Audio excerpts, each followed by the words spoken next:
Alors bonjour, rebonjour à tous. Si vous êtes abonnés, si vous me suivez, j'espère que cette vidéo vous sera utile, informative, divertissante, que vous allez soit découvrir des trucs que vous connaissiez pas, ou soit être inspiré à aller chercher des disques que vous avez déjà dans votre collection, parce que c'est ça la beauté de ce truc de YouTube, c'est que moi-même je regarde des vidéos et j'ai des disques que je vois que j'ai et j'ai envie de les ressortir. Je pense notamment à notre ami Esther Music qui a parlé de Horace Tapscott récemment, et moi j'en ai quelques-uns de ces disques, et ça me les a fait ressortir. Donc voilà, c'est pour moi, tout ça c'est basé sur le partage. Cette chaîne, c'est le partage, c'est pas le nombre d'abonnés, c'est pas la popularité, ça n'a rien à voir avec tout ça. C'est juste l'amour de la musique, et la musique au sens vraiment noble. C'est pas le format vinyle, c'est pas le fétichisme de l'objet.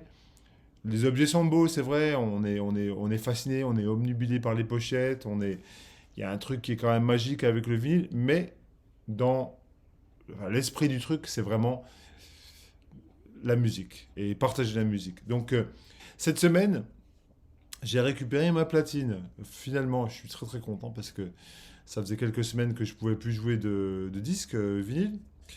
Et moi, j'avais avant donc ma cellule était morte, j'avais une Orthophone Quintet Black qui est ce qu'on appelle moving coil. Alors, je ne sais pas du tout comment on appelle moving coil en français parce que, bon, ça fait plus de 20 ans que je vis dans un pays anglophone et il y a des mots que je ne sais pas. Alors, je ne me suis jamais servi de ce mot en anglais. Donc, si quelqu'un peut me dire ça dans le commentaire, ça serait bien. Et j'ai opté pour une nouvelle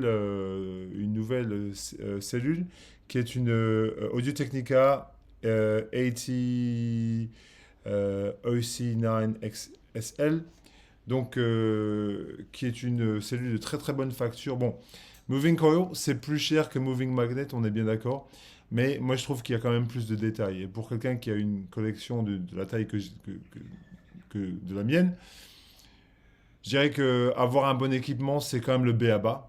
Avoir l'équipement adéquat pour la taille de la collection, je crois que c'est quand même important. Donc, pour écouter, il faut que je sorte un disque. Quel disque je sors pour voir comment sonne ma nouvelle cellule. Je me suis dit, bon, bah, je vais mettre un truc classique. Alors, j'ai sorti un Coltrane.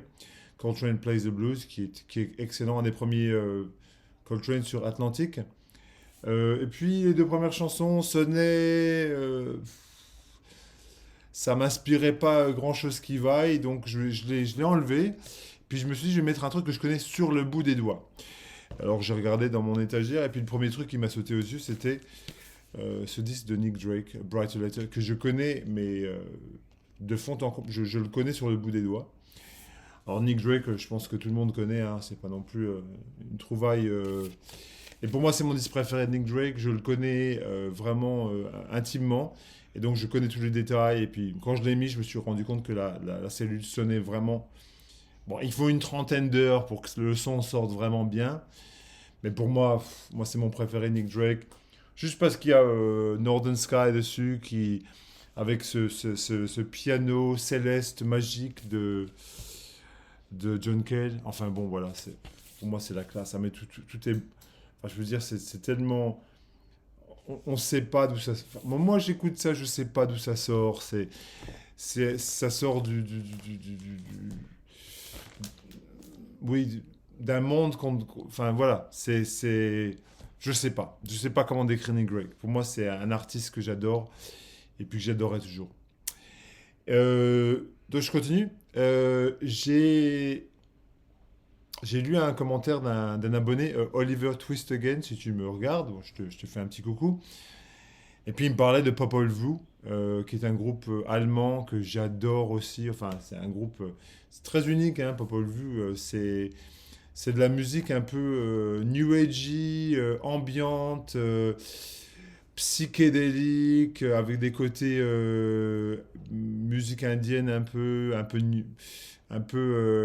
néoclassique. Il y a des côtés néoclassiques, musique de chambre aussi. Et ça, c'est leur quatrième album, Selig Preisung, sur le fameux Cosmic Couriers, le label cultissime.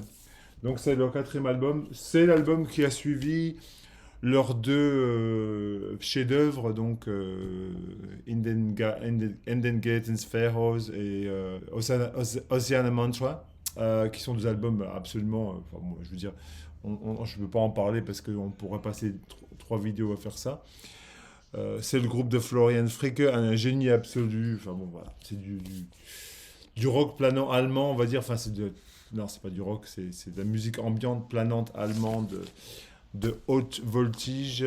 Je vous recommande très chaleureusement. Euh, alors, moi, je suis obsédé par la musique indienne, on va dire la musique indienne classique. Ce qu'on appelle Hindustani, donc la musique classique indienne du Nord, donc Ravi Shankar, Ali Akbar Khan, Bismillah Khan, enfin, il y a tellement d'artistes. Mais ça, ce n'est pas de la musique classique du Nord, c'est de la musique classique indienne du Sud, comme vous le voyez là. Donc c'est ce qu'on appelle la musique de la musique carnatique, Carnatic music, ça s'appelle en anglais. Et ça, c'est du vina. Donc l'instrument là, c'est du vina, c'est une espèce de voilà, c'est une guitare un peu comme une sitar. Et c'est joué par un type qui s'appelle Nageswara Rao. Je vais vous montrer le nom parce que ça va m'éviter d'essayer de le prononcer et de le barbariser, tu vois. Donc voilà, en bas, vous voyez le nom. Donc c'est du Vina solo. Et c'est magnifique, c'est très... enfin, je veux dire, je parlais de Coltrane avant, mais ça, c'est de la même trempe, c'est spirituel, c'est d'une profondeur absolue. On écoute ça, on est en transe. C'est très très beau. Reflet de l'Inde. Alors, c'est un pressage japonais, mais c'est sorti sur Barclay. Donc, si vous habitez en France, vous pouvez peut-être trouver ça. Et pendant que je vous parle euh, de ce joueur de Vina, que je connais mal, hein, il faut dire la vérité, je vais vous parler d'un superbe disque que je connais, par contre, d'un, d'un musicien qui est, bon, on va dire, plus connu pour moi, tout du moins. C'est Shiv Kumar Sharma. Et Shiv Kumar Sharma, c'est un joueur de santoor. Alors le santoor, c'est un instrument de percussion avec des cordes. C'est un peu comme ce qu'on appelle le zither en anglais. C'est l'instrument dont joue l'araji. Donc il y a des cordes et c'est une espèce de croisement entre oui, un vibraphone et puis oui, c'est une espèce de vibraphone à cordes en fait. C'est ça, hein, bah voilà, on y est là. Donc ça s'appelle un Centaur. Alors c'est un superbe disque. Ça me rappelle beaucoup l'Araji d'ailleurs. Vraiment, je parle de l'Araji. Mais c'est vraiment, si vous connaissez le premier disque de l'Araji, le blanc, Edward Larry Gordon, ça c'est magnifique. Et le joueur de tabla dessus, c'est qui joue du tabla dessus? Ah ben c'est Alaraka. Bah, alors Alaraka, c'est la légende absolue du tabla. Donc voilà, c'est magnifique. Alors je vais continuer avec un peu de jazz très vite, hein, je ne vais pas excéder trop. J'étais dans un de mes magasins de disques préférés de Melbourne. Alors on en a plein. Si vous venez à Melbourne, c'est euh, c'est sans fin. Un de mes magasins préférés, c'est Plug 7. C'est un magasin qui se situe vers le centre. Et ils font que du vinyle. Et le gars qui tient ça, Harry, c'est un super type. On s'entend super bien. Puis on parle beaucoup, beaucoup de musique ensemble. Et au mur, il y avait un disque que je connaissais pas du tout. Je vais dire la vérité, c'est ce disque-là, Tribal Dance de Henry Franklin. Alors Henry Franklin, je connais assez bien parce que c'est un mec, un bassiste qui a fait des beaux disques sur le label cultissime Black Jazz, label américain des années 70, dont par exemple Skipa, que j'ai aussi en vinyle. Et Rio Gone ont réédité cet album, le troisième album solo de Henry Franklin. Et c'est un album de jazz spirituel, mais ça tue, quoi. Franchement, je connaissais pas, mais j'ai pris une claque, hein. Je vous recommande grandement, fortement Cosmos Dwellers, la chanson numéro 2 de la deuxième phase qui dure 10 minutes. Vous voyez le line-up, il y a vraiment une belle brochette de musiciens, c'est vraiment excellent. Je me suis écouté aussi Dear One, un très très bel album sur le label ECM, ACM de Kenny Wheeler. Alors bon, Kenny Wheeler, c'est une figure emblématique du jazz anglais des années 60 et 70. Il est joueur il est trompettiste, on va dire. Et là, on a un line-up de ouf aussi. Alors là, c'est vraiment la Rolls-Royce. Kenny Wheeler, Ian Garbarek, John Abercrombie, Dave Holland, Jack DeJohnette, Rafton. On ne peut pas faire mieux, franchement, au niveau ICM. Alors, c'est du jazz ambiant, très doux. On a l'impression que c'est comme une espèce de sauce qu'on est en train de cuisiner. On voit les bulles qui sont en train de monter à la surface. Il y a un côté viscéral là-dedans qui est magnifique. Il y a un côté aussi scandinave, un peu froid, mais un peu glacial, quoi, mais qui est quand même très mélancolique et qui amène à la rêverie. Alors moi j'adore ce disque, je vous recommande chaudement, franchement. Euh, on continue avec un peu de jazz. Alors un autre line-up de ouf, c'est celui-là, hein. Ornette Antenna. Ornette Antenna. Donc, Ornette Coleman, bon ben voilà, un génie du jazz, on va pas en parler pendant. Vous connaissez tous Ornette Coleman. Alors, moi, c'est vrai que c'est un disque que je connais pas énormément parce que je suis plus. Je connais plus le Shape of Jazz to Come ou les disques comme ça, quoi. Mais celui-là, ça vaut le coup de le ressortir. On a Ornette Coleman, Don Cherry, Jimmy Garrison et puis Ed Blackwell. Alors le line-up, on peut aussi, c'est pareil, on peut pas faire mieux, franchement. Et voilà, si on aime écouter Ornette jouer des grosses parties de solo, de sax, tout seul, sans accompagnement, on a des beaux morceaux là qui donnent vraiment l'éventail du son de Ornette. Euh, alors maintenant, des disques en vrac, hein, je vais vous sortir des disques en vrac. Alors voilà un disque que je me suis écouté cette semaine, les Beaching Barras, je ne sais pas si vous connaissez. C'est un groupe de musique progressive électronique qui vient de Chicago. Donc ça c'est leur quatrième album, hein, si je ne m'abuse, Beachitronics. Donc c'est de la musique spirituelle, ambiante, électronique. Si vous aimez Tangerine Dream, avec un mélange à la Robert Fripp, époque collaboration avec Fripp et Eno. Si vous aimez par exemple les albums comme Evening Star ou No Pussyfooting, là c'est l'album qu'il vous faut, c'est un album magnifique. Donc voilà, c'est un groupe, ça c'est sorti en 2013. J'ai écouté ce bel album de musique progressive ambiante, qui est une collaboration entre Caitlin O'Reilly-Smith et Suzanne Ciani. Sun Energy, ça date de 2015, il me semble. Oui, 2015, c'est ça. Alors les voilà les deux. Donc Caitlin O'Reilly-Smith, c'est la plus jeune des deux. Elle est musicienne de rock, de musique électronique ambiante. Elle a fait plein d'albums. Donc bon, c'est une figure essentielle hein, maintenant dans la musique ambiante de nos jours.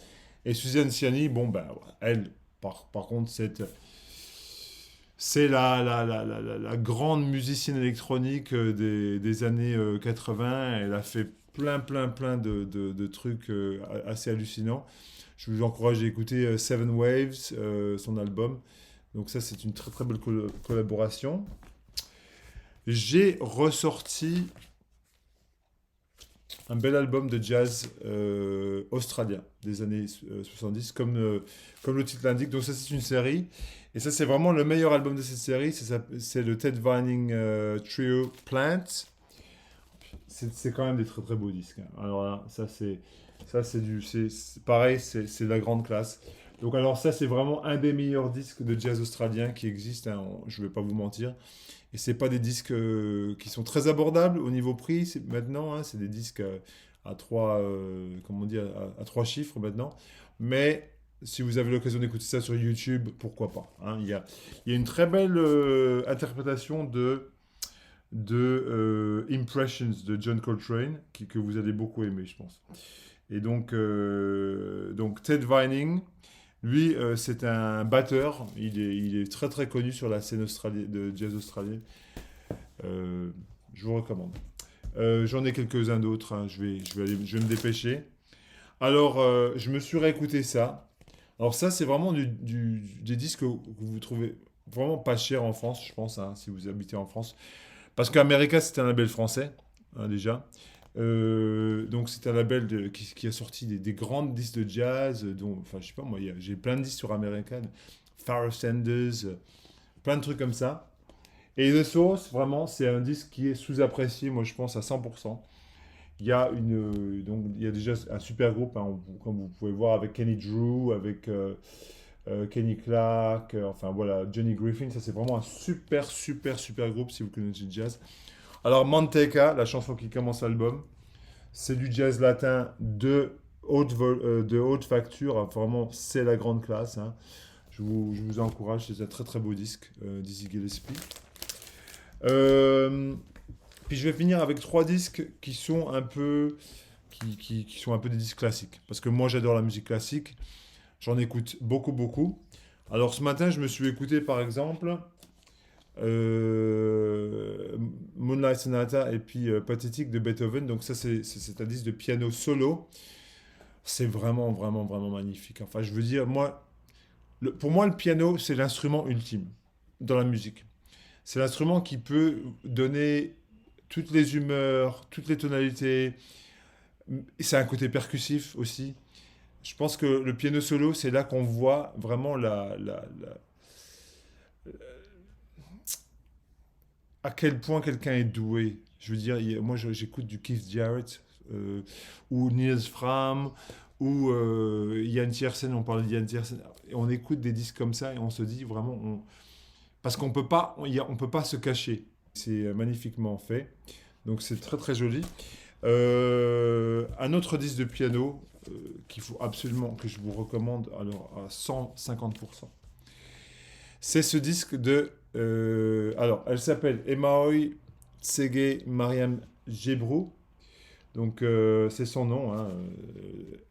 C'était une nonne, c'était une bonne sœur en Éthiopie. Donc, ça, c'est un disque on va pas dire de Ethio Jazz parce que en fait c'est pas du tout du jazz, mais bon peut-être qu'on classerait ça dans la rubrique Ethio Jazz, mais c'est pas de l'Ethio Jazz, hein, on est bien d'accord, c'est du piano classique. Elle joue du piano solo et elle joue magnifiquement. Enfin je veux dire, on parlait de Nils Fram avant, mais alors ça pourrait être un disque de Nils Fram. Autant que, voilà, s'il y a un côté classique, c'est très mélancolique. Voilà, je trouve que c'est puissant. Si vous trouvez ce disque, ça a été réédité récemment sur Mississippi Records. Voilà, c'est très très beau.